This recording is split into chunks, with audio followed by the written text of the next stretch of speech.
Hello friends, आप लोग कैसे हैं? आई होप आप लोग अच्छे होंगे। तो आज मैं लेकर आ चुका हूँ हिंदी से इंग्लिश में चेंज करने के लिए। तो मैं एक स्टोरी के माध्यम से आप लोगों को हिंदी से इंग्लिश में चेंज कराऊंगा।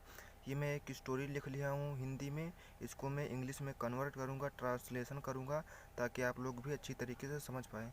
तो चलिए देख लीजिए, ये लिख चुका हूँ स्टोरी। 2-3 पेज में मैं लिख चुका हूँ स्टोरी। इसको मैं आप लोगों को इंग्लिश में कन्वर्ट करूँगा ताकि आप लोग अच्छी तरीके से सीख पाएँ और ट्रांसलेशन करना सीख जाएं। तो चलिए मैं आप लोगों को ट्रांसलेशन कराने जा रहा हूँ स्टोरी के माध्यम से, ताकि आप लोग अच्छी तरीके से समझ पाए, ट्रांसलेशन करना जान जाएं और इंग्लिश को सीख जाएं। तो चलिए स्टोरी में क्या कह रहा है। वो एक बार की बात है। तो एक बार की बात है, इसको हम लोग इंग्लिश में कैसे लिखेंगे? वंस अपॉन ए टाइम,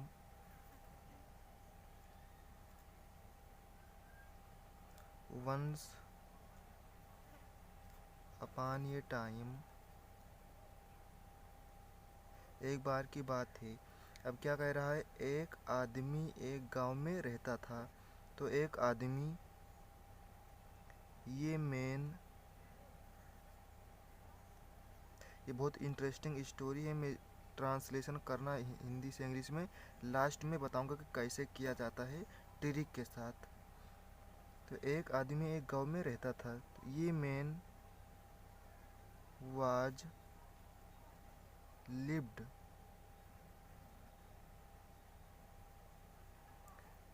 एक आदमी एक गांव में रहता था। तो ये पास्ट इंडेफिनिट टेंस है। तो ये मैन, ये यहाँ पर वाज नहीं रहेगा क्योंकि पास्ट इंडेफिनिट टेंस है। तो वर्ब का सेकंड फॉर्म लगेगा लिव्ड। लिव का मीनिंग होता है रहना। कहाँ रह रहा था? एक गांव में। ये विलेज। अब क्या कह रहा था?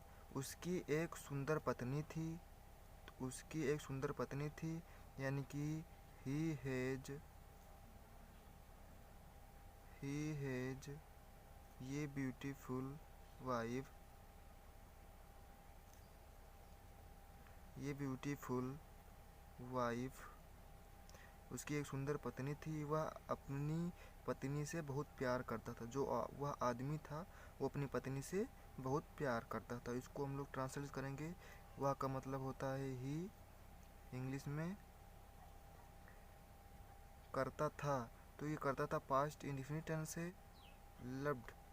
वह अपनी पत्नी से बहुत प्यार करता था। तो he loved very much, very much यानी कि बहुत अधिक प्यार करता था।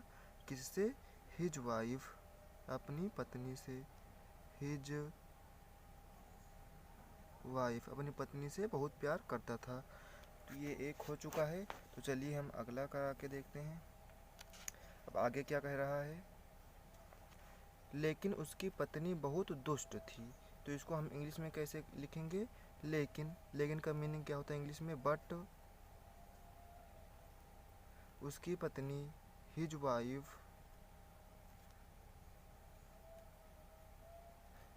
बहुत दुष्ट थी। वाज वेरी, दुष्ट को इंग्लिश में कहते हैं क्रूएल, CRUEL। वह बहुत दुष्ट थी। वह अपने सास ससुर के साथ अच्छा व्यवहार नहीं रखती थी। तो इसको हम कैसे लिखेंगे? वह किसके लिए प्रयोग हुआ है? उस औरत के लिए प्रयोग हुआ है। तो इसके लिए क्या प्रयोग हुआ? सी। अगर आदमी के लिए प्रयोग होता तो हम लोग प्रयोग करते ही। तो सी व्यवहार नहीं रखती थी। सी इल्टरेटेड, TREATED, सी इल्टरेटेड हर इन ला, यानी कि अपने सास ससुर से। इन ला का मीनिंग होता है अपने सास ससुर से। यहाँ पर लाज रहेगा क्योंकि दो लोगों की बात हो रहा है। बिकॉज यहाँ पर क्या लगेगा? सास ससुर के साथ अच्छा व्यवहार नहीं रखती थी, क्योंकि वे अंधे थे। अब यहाँ पर क्या लगेगा? बिकॉज, क्योंकि का मीनिंग होता है इंग्लिश में because because they were blind, blind। अंधे को इंग्लिश में कहते हैं ब्लाइंड। अब आगे देखते हैं।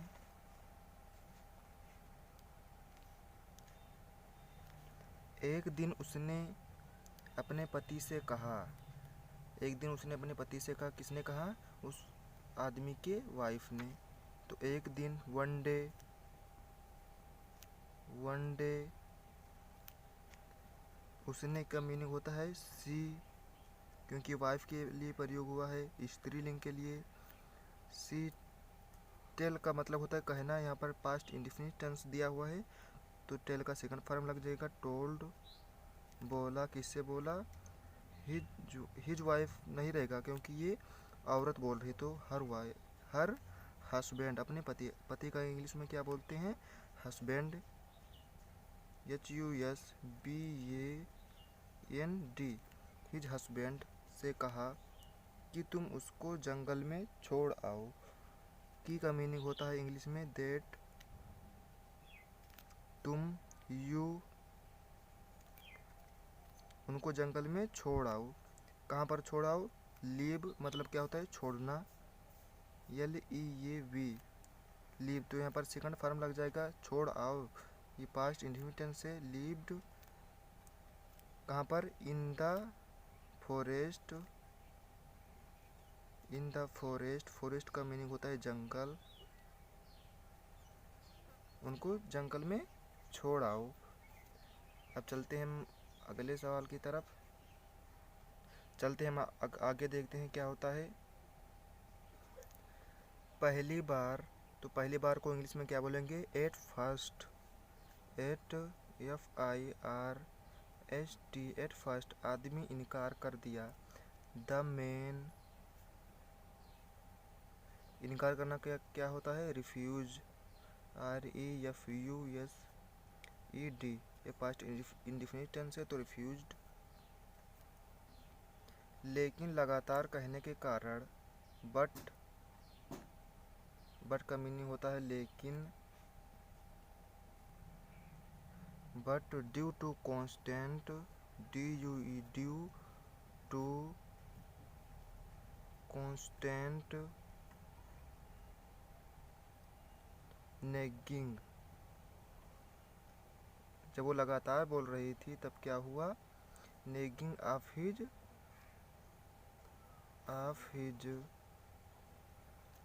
वाइफ,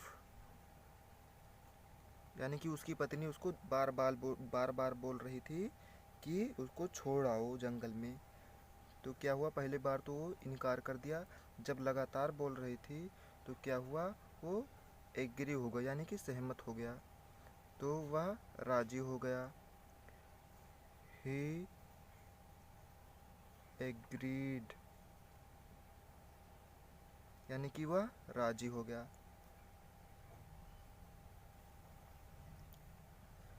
एक दिन को इंग्लिश में क्या बोलेंगे? वन डे, वह अपने अंधे माता पिता को लेकर जंगल गया। ही टुक, किसको?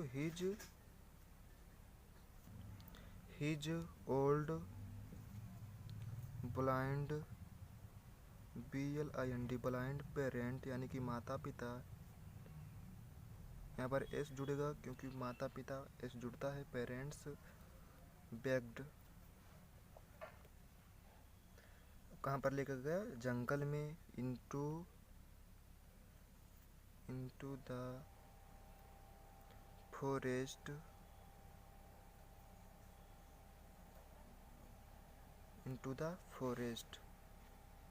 अब हम आगे देखते हैं क्या कहता है। जैसे वह उन्हें वहाँ छोड़ रहा था तो एज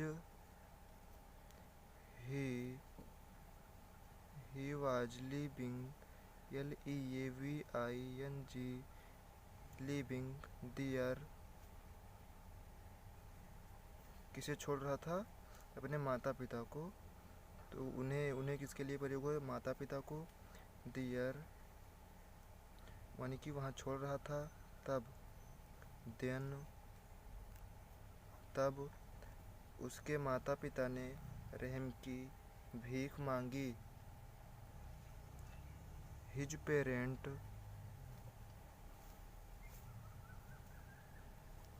पेरेंट्स बेग्ड यानी कि रहम की भीख मांगी। अब क्या भीख मांगी? कृपया हमें यहाँ मत छोड़ो। तो प्लीज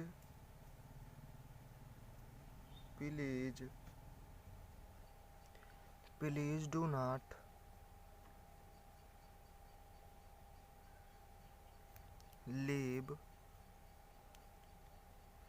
लीव हियर यानी कि हमें यहाँ मत छोड़ो। देखते हैं इसके बाद क्या होता है। लेकिन आदमी बात नहीं सुना। लेकिन का इंग्लिश में क्या बोलते हैं? But the man did not listen. But the man did not listen. Listen का मीनिंग होता है सुनना। डिड नॉट लिस्टन ये पास्ट इंडेफिनिट टेंस का नेगेटिव सेंटेंस है, तो इसलिए इसमें डिड नॉट लगा हुआ है। डिड नॉट लिस्टन और वह वहीं छोड़ दिया। एंड ही वेंट ऑफ का मीनिंग होता है वहीं पर छोड़ देना। अब क्या हुआ? रास्ते में ऑन द वे रास्ते में वह एक गहरे गड्ढे में गिर गया।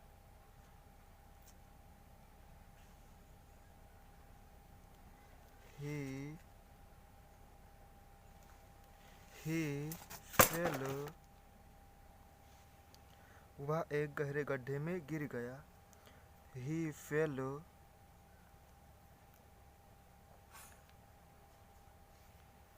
into a deep pit। Pit का मीनिंग होता है गड्ढा। डीप पिट मतलब कि गहरे गड्ढे में।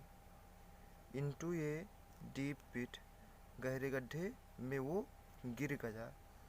अब देखते हैं आगे क्या होता है। वह अपने हाथ में चोट खा गया। He hurt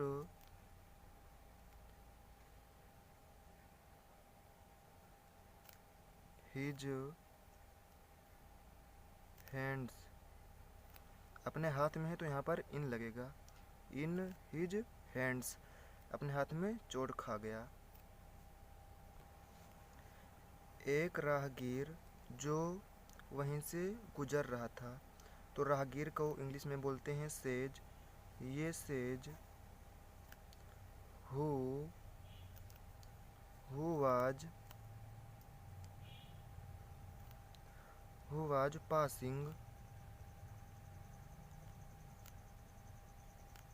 पासिंग बाय यानी कि वहीं से गुजर रहा था और उसको देखा। एंड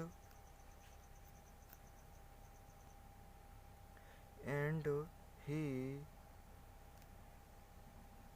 सा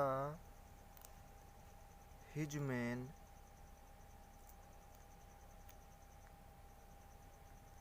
जब उस गड्ढे में देखा कि वो आदमी गिरा हुआ है तो क्या हुआ? तो उसे गड्ढे से बाहर निकाला। देन ही took him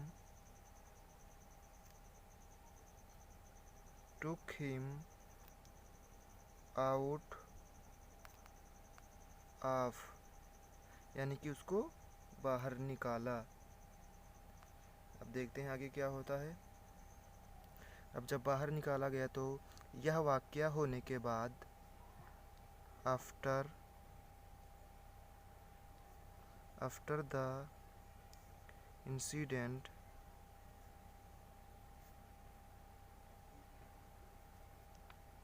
यहाँ पर लिखा हुआ है यह वाक़या होने के बाद। तो यहाँ पर आफ्टर द इंसिडेंट वह महसूस किया कि ही रियलाइज्ड महसूस किया कि दैट मैं अपने माता पिता के साथ गलत कर रहा हूँ। आई एम रोंग का मीनिंग होता है गलत। Wronging with my parent PARENT my parents गलत कर रहा हूँ और मुझे दंड मिल चुका है। And punished me and he had punished कि मुझे मिल चुका है। यहाँ पर चुकी है तो ये पास्ट परफेक्ट टेंस है। तो ये यहाँ पर क्या लगा हुआ है, हेड लगा हुआ है और पनिश्ड वर्ब का थर्ड फॉर्म लगा हुआ है। मिल चुका है। अब आगे देखते हैं। वह वापस गया। ही वेंट बैक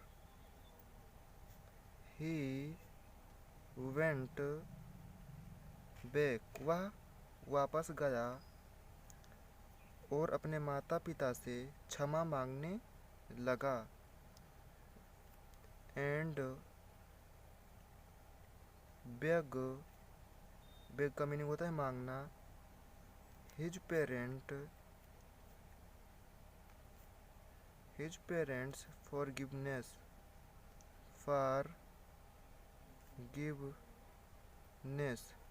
फॉरगिवनेस का मीनिंग होता है क्षमा मांगना। अब इसका हम लोग मोरल देख लेते हैं। मोरल में क्या कहता है, शिक्षा हम लोगों को क्या मिला। शिक्षा को इंग्लिश में बोलते हैं मोरल। जैसा करोगे वैसा भरोगे। तो एज का मीनिंग होता है जैसा। एज यू सो यानी कि जैसा करोगे सो सेल यू